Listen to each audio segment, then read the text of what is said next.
Hey, what's up, everybody, and welcome back to Drums and Drams. My name is Cameron, and today we have another episode of Quick Sips. The focus of today's episode is going to be on a special release bottling from Woodford Reserve.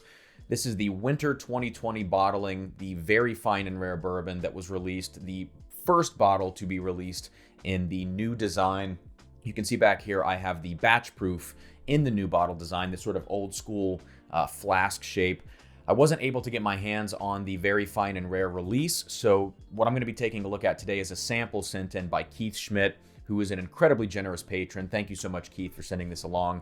This bottling comes in at the standard 90.4 proof that Woodford Reserve is known for. I believe everything is bottled at that proof except for their batch proof series. I've tasted this one other time with Jason C. from the Mash and Drum when I was over at his place. A very interesting bourbon, I think, and I don't remember too much about that. So this is going to be my second experience with this, drinking this sample with all of you. The last thing I'll say is, yes, there is a little bit of marketing mumbo jumbo with this bourbon in particular.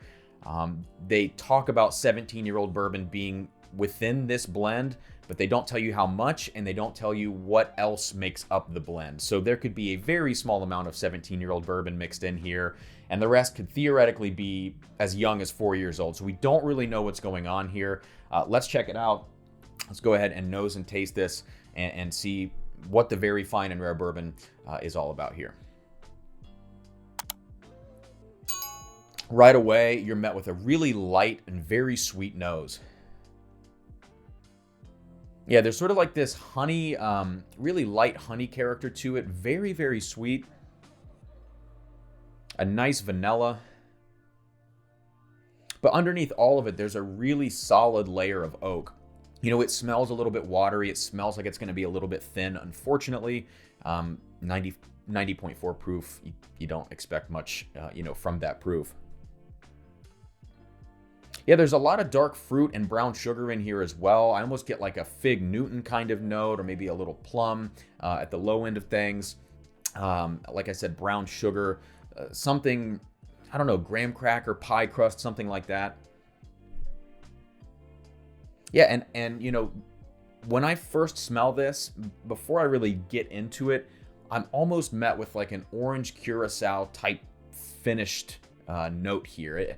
And actually, one other thing that I get is a little bit of this sort of like craft wheat grain note on the nose. There's something about it that's just a little bit different that I can't quite understand. Like a little bit of it reminds me of the Woodford wheat whiskey in terms of that sort of craft grain smell. And then, like I said, there's almost this orange curacao sort of slightly artificial sweetness going on the nose that I don't really understand. So all of that sort of wrapped up in a nice oak hug. You can smell the age there. It's nice. There's, again, a lot of sweetness, a lot of vanilla, brown sugar, dark fruit. So let's check it out on the palate and see what we get. Cheers.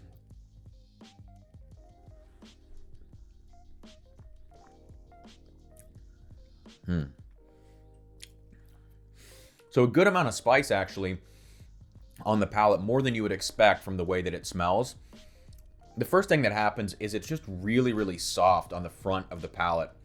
And as it sort of develops and makes its way back, the spice starts to take hold. It starts to blossom a little bit. And now as we get into the finish, it's actually a pretty nice development from front to back. In particular, kind of, talking about that spice. The spice is really what's carrying it throughout. Unfortunately, it's not, it just doesn't, in terms of the actual flavor profile, it doesn't do enough for me. It doesn't have enough of a wow factor here to really warrant the price tag, at least after that first sip. Let's take another sip and see, if this thing changes at all.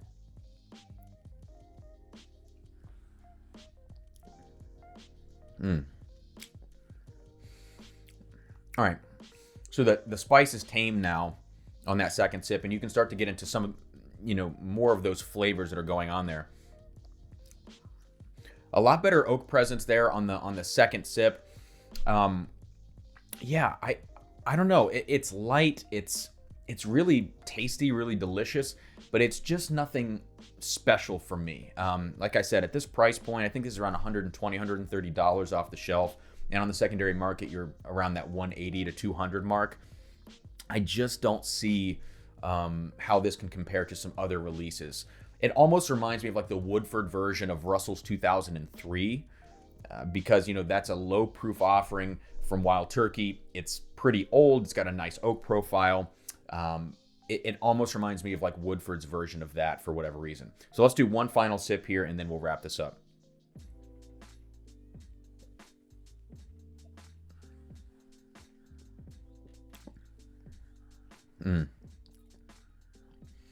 Yeah, I mean, all of the stuff that you get on the nose is very evident on the palate.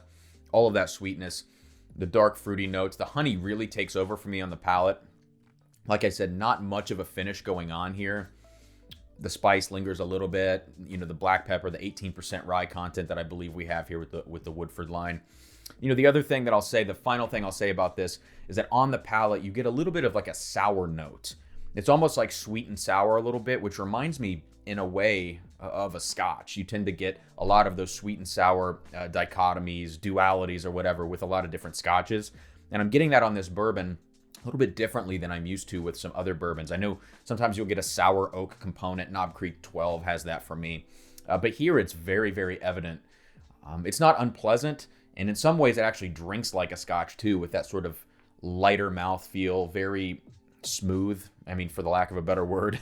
But overall, not super impressed by this. It's good. I wish this was not really, you know, $130 bottle. If this was like $70, $80, it'd be really, really great. But I do think it's a little bit skewed in terms of value. So that's all I've got for this one. Of course, it is a quick sip. My sort of first real experience sitting down with this, and all I had was a sample, so it is what it is. Thank you so much for checking the video out. If you liked the video, please drop a like below, hit the subscribe button. And if you'd like to support the channel and get some exclusive behind-the-scenes content, you can always check out the Patreon. The link is in the description below. Otherwise, I am going to get out of here. Thank you so much, and I will see you next time here on Drums and Drams. Cheers.